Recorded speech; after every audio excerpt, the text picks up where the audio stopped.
बिस्मिल्लाहिर्रहमानिर्रहीम। अस्सलाम वालेकुम। Welcome back to my YouTube channel. How are you all? Hope you all are doing well. बच्चों में बार बार खांसी का होना, चेस्ट इन्फेक्शन होना, दिन रात का खांसना और बार बार एंटीबायोटिक्स लेना, बार बार डॉक्टर के विज़िट्स लगाना, क्या मसला है बच्चों में ये चेस्ट इन्फेक्शन, इनकी क्या अलामात होती हैं और इससे कैसे बच सकते हैं, हम इसी टॉपिक पर आज बात करेंगे। बच्चों की सांस की नालियों में ड्राइनेस हो जाती है और सांस की नाली में नज़ला जमने की वजह से खांसी होती है और नाक बंद होने की वजह से रात में अक्सर बच्चे जो हैं वो बहुत तंग करते हैं और अक्सर बच्चों में सांस का तेज़ी से चलना ये एक ऑक्सीजन की कमी की अलामत है। एमरजेंसी है जिसके लिए आपको डॉक्टर के पास लेकर जाना लाजमी चाहिए।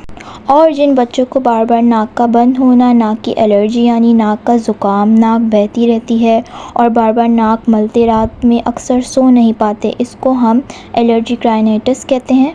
इन्हीं सब प्रॉब्लम्स की एक मैं बहुत ही अमेजिंग सी होम रेमेडी लेकर आई हूँ, तो आखिर तक इस वीडियो को देखते रहिए। और जिसने ये चैनल सब्सक्राइब नहीं किया जल्दी से सब्सक्राइब कर दें, वीडियो में कमेंट भी कर दें और आगे शेयर भी कर दें। और आगे हम एक नेक्स्ट टॉपिक पर चलते हैं जो कि है सेल्फ़ मेडिकेशन।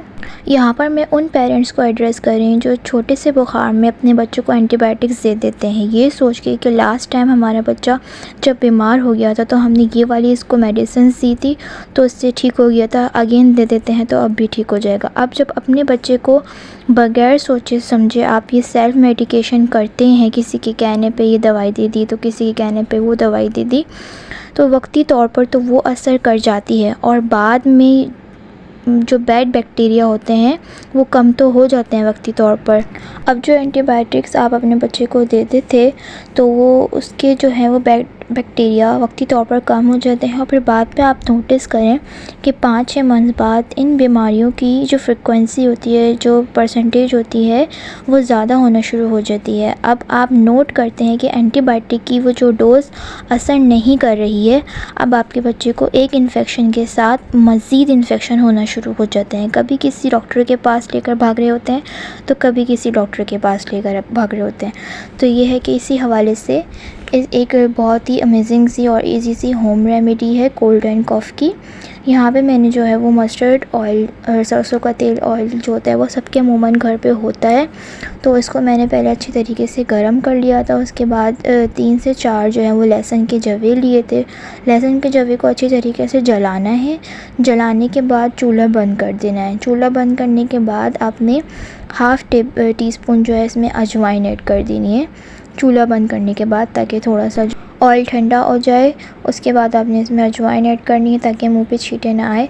और यहाँ पे आप लोग देख सकते हैं जो लहसुन था वो ऑयल में डालने के बाद अच्छी तरीके से इसको जलाना है। उसके बाद फ्लेम ऑफ़ करने के बाद हल्का सा ठंडा हो जाए फिर इसमें हाफ़ टी स्पून जो है वो अजवाइन ऐड करनी है।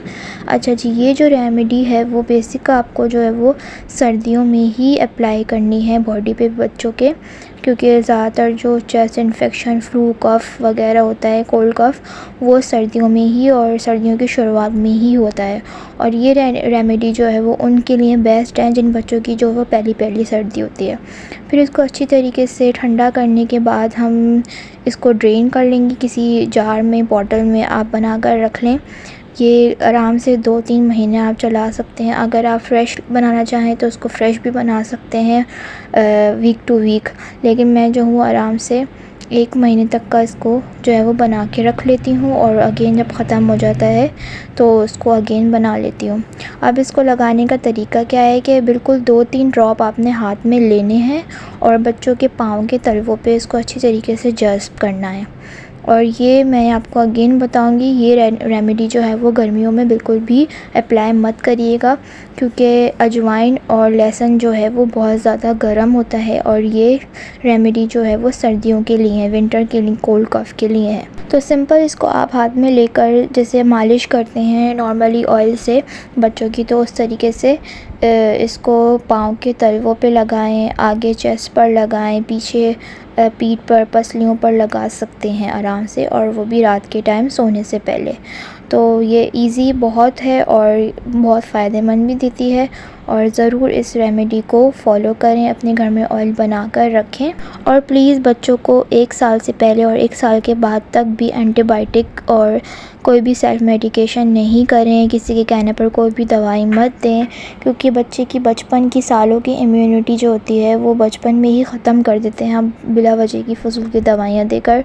हो सके तो ज़्यादातर से ज़्यादा होम रेमेडीज़ को फॉलो करें, होम रेमेडीज़ जो है वो अप्लाई करें।